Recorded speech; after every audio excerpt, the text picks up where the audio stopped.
Mercedes 220S and 230S. The ridiculous cost of sorting.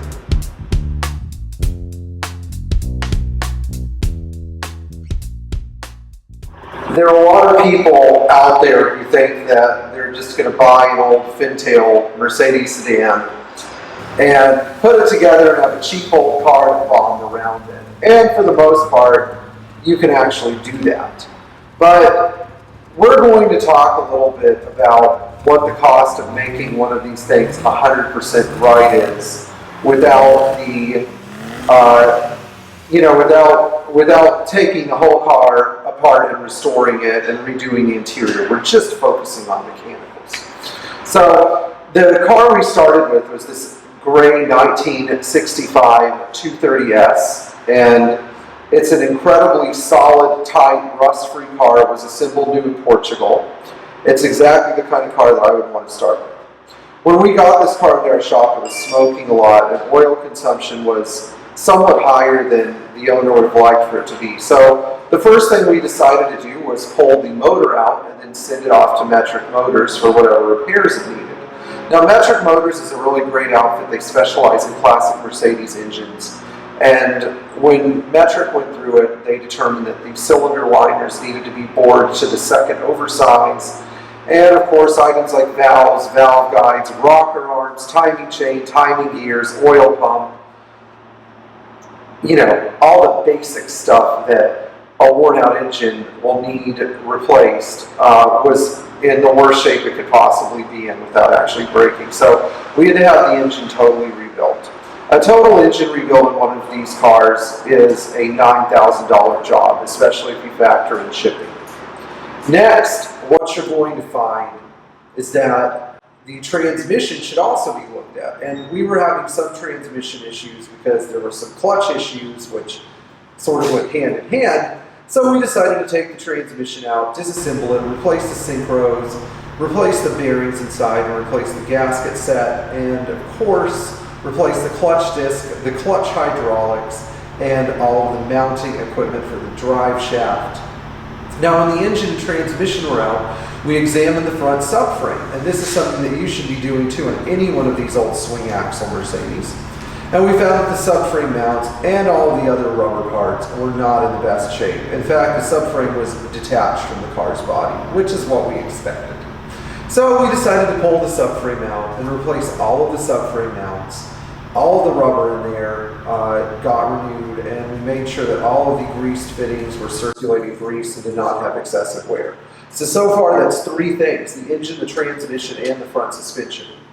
Of course, when you're in there, you're probably also going to want to redo the radiator. So throw in another $400 for the radiator repairs. And at this point, you're probably at about $600 in subframe parts, and another $450 to $500 in transmission parts, and then you have about 10 hours of labor to deal with the suspension, another 8 to 12 hours to deal with the transmission, and of course the radiator is another $400 if you happen to have to rebuild it.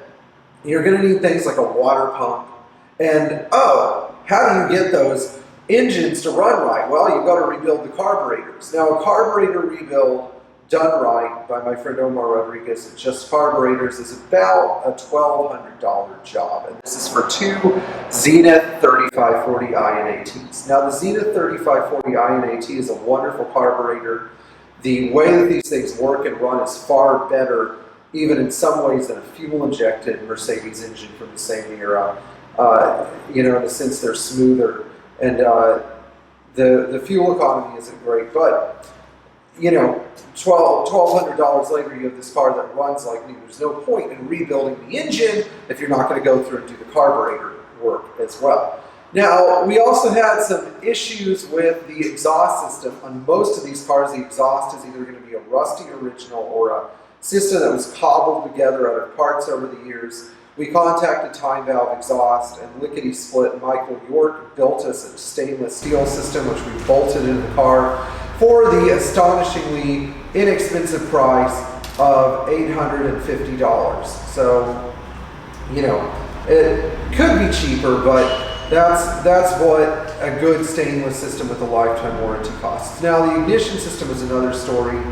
Factor in a few hundred more dollars, I think it was around $450 for a 123 ignition distributor. Now I personally prefer just to change the points in the condenser, but my customer really wanted the 123 ignition system because it is far more reliable than a Pertronic system, and it looks better, and it is a fully inclusive electronic distributor.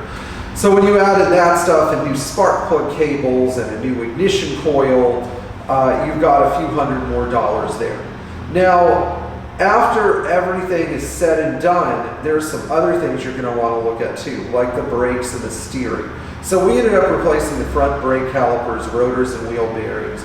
And we ended up replacing the steering drag link and tie rods, which added something like $2,000 more to the bill. If this is starting to scare you, well, consider this: we haven't touched the rear axle yet in the car, and actually it didn't really need to be touched, but there were some other small things too that had to be fixed, like the wiper squirter pump or the temperature gauge, and you should be prepared to deal with any of this. Now, I'm not trying to scare you away from fin-tail ownership, but what I am trying to tell you is that whether it's a 280SL or a 230S, the cost of sorting is going to be very expensive, and it's good if you could do a lot of this work yourself.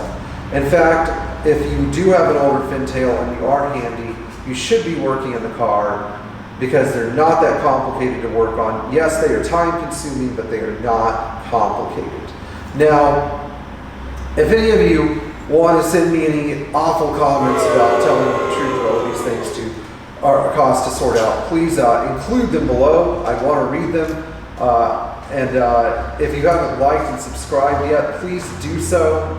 And please share this video and tap the bell for notifications.